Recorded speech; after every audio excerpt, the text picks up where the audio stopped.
Aujourd'hui, spécial pour les femmes, on va parler du cycle menstruel et les hommes vous pouvez également rester si vous souhaitez comprendre comment fonctionnent les femmes. Si tu comprends ton cycle menstruel, tu comprends ton corps. Et surtout, tu peux arrêter de te battre contre lui. On commence avec la phase menstruelle, donc ça c'est les règles. On est à peu près sur J1 à J5, vraiment environ, je vais toujours dire environ puisque ça varie énormément entre les femmes.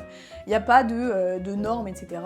Un cycle qui est considéré comme normal, c'est entre 23 jours et 35 jours, et pas 28 jours comme on a l'habitude de le dire. Donc là, ce qui se passe dans le corps, c'est que les hormones, donc les œstrogènes et la progestérone, vont chuter brutalement. Je dis bien les œstrogènes, puisque les œstrogènes, c'est un ensemble d'hormones. Souvent, t'as plus de douleur ou de fatigue, mais c'est pas le cas de tout le monde. Là, c'est vraiment le moment où tu dois t'écouter. Pourquoi? Parce que le corps, ce qu'il fait, c'est qu'il élimine l'endomètre. Forcément, c'est quand même énergivore, le corps, il est en train de détruire une partie de toi-même. Ensuite, on a la phase folliculaire, qui est de J6 à J13 environ, encore une fois. Donc là, les œstrogènes, elles remontent. L'endomètre, il se reconstruit et le corps, il prépare un ovule. Souvent là, c'est la période où tu te sens le mieux dans ta peau. T'as de l'énergie, t'as de la motivation, t'es de bonne humeur, tu te sens belle, tu te sens forte. Là, tout repart à la hausse après la tornade. Au niveau cérébral, les œstrogènes, elles vont booster la sérotonine et la dopamine. Donc souvent, t'es plus concentré, mais t'as aussi plus de créativité. En général, là, c'est le bon moment pour démarrer un nouveau projet, pour s'entraîner dur. Si tu veux apprendre quelque chose de compliqué, c'est ton moment. Ensuite, à peu près autour du jour 14, on a l'ovulation. Là, c'est le pic hormonal. Les œstrogènes atteignent leur maximum et on a deux nouvelles hormones qui sont la LH et la FSH qui déclenchent l'ovulation. Malheureusement, c'est le moment où on est le plus sensible aux blessures, notamment ligamentaires, puisque les œstrogènes vont venir relâcher les tissus conjonctifs. En gros, t'es plus souple, mais du coup, t'es plus fragile. Donc là, t'es puissante, mais il faut aussi adapter ton entraînement pour pas en faire trop, pour pas te blesser. Enfin, on a la phase lutéale, la pire.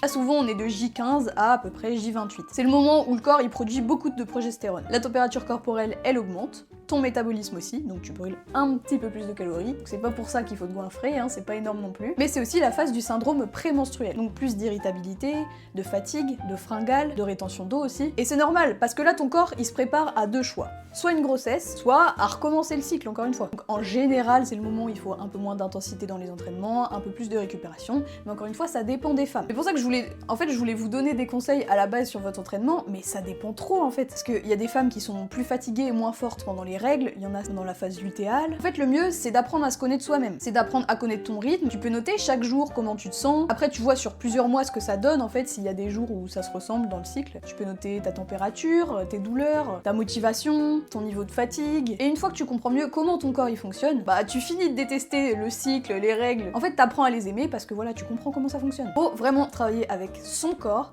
et pas contre son corps. Et ça, c'est un bon début de vidéo pour apprendre à le déchiffrer. Bon, si tu t'abonnes, moi je te dis à bientôt et sinon, bah, ciao!